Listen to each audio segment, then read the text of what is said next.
But the harsh regime coincides with land reforms for Kikuyu farmers and political reforms for all Africans in Kenya. By 1956, the Mau Mau rebellion is over, but the cry for independence is being heard throughout Africa.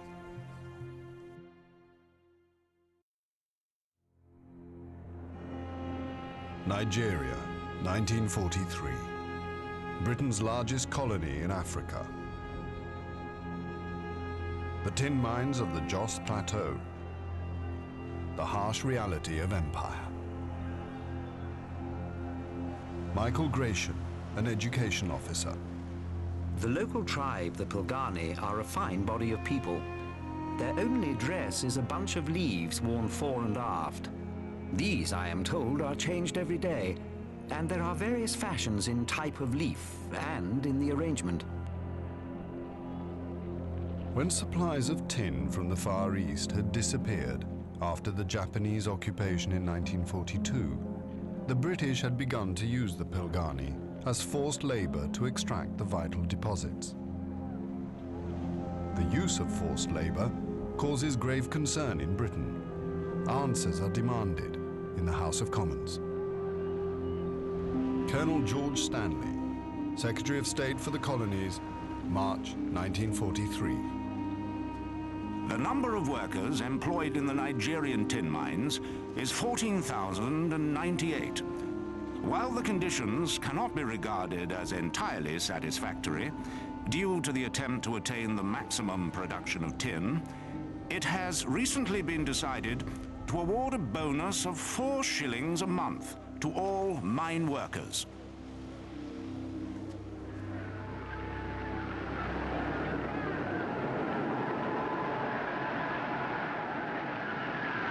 Britain's policy for the empire in Africa after the Second World War had planned for a gradual move to independence, but only after 20 to 30 years. However, as in Kenya, impatience with British rule is growing in West Africa. The nationalist leader of the Gold Coast, Kwame Nkrumah. Despite fine sentiments trumpeted from the housetops by imperialists, the empire is nothing but the enslavement of one country by another.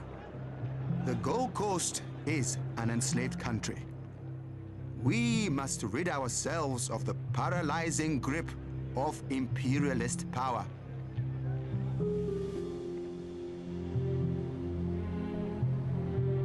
Britain's ability to resist nationalist demands is diminishing rapidly. The huge costs of containing the emergencies in Malaya and Kenya have undermined Britain's finances.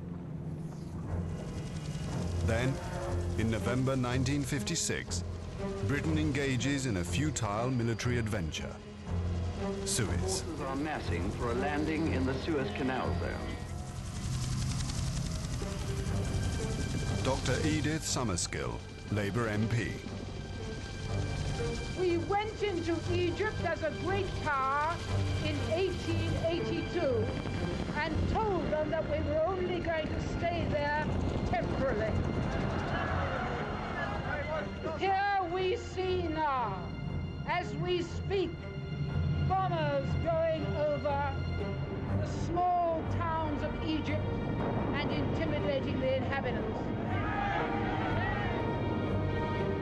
And I listened into the radio just now, and we were being told how wonderful it was that we were managing to intimidate a little country whose only source of wealth is one river and one canal.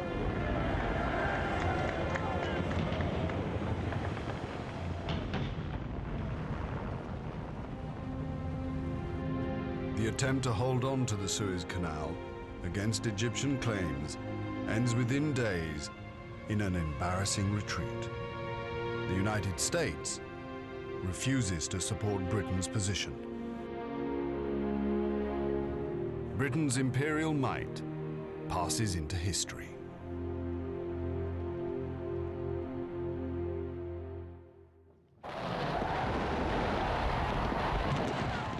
Almost simultaneously, it is announced that independence for the Gold Coast will follow within a year.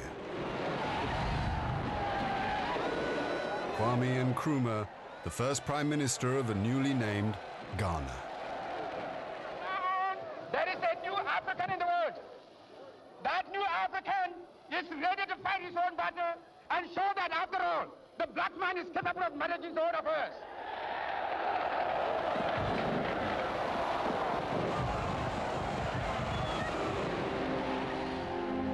The end of British rule in Ghana becomes the first of a succession of Independence Day celebrations across Africa. Britain's Prime Minister, Sir Harold Macmillan, on tour in Africa in 1960.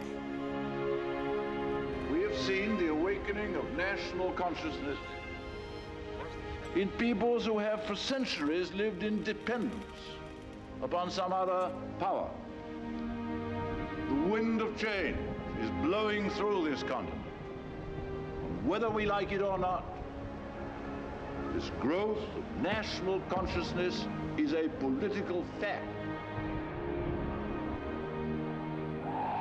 Between 1957 and 1968, 12 colonies of the British Empire in Africa will become independent.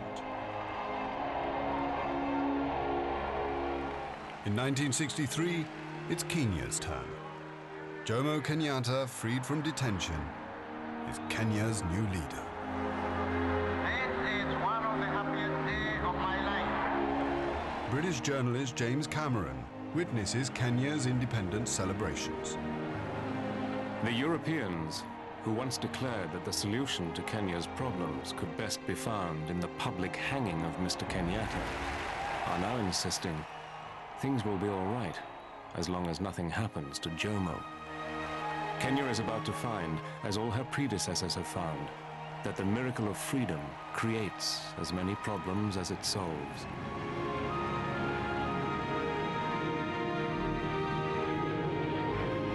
As for Britain, it is left to come to terms with the end of empire.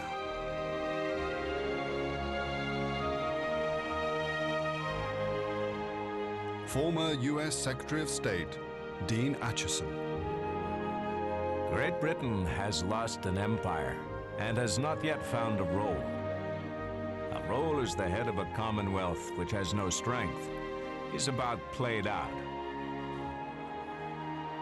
Great Britain, attempting to work alone between the United States and Russia, conducts policy as weak as its military power. Her Majesty's government is now attempting to enter Europe. Wisely, in my opinion.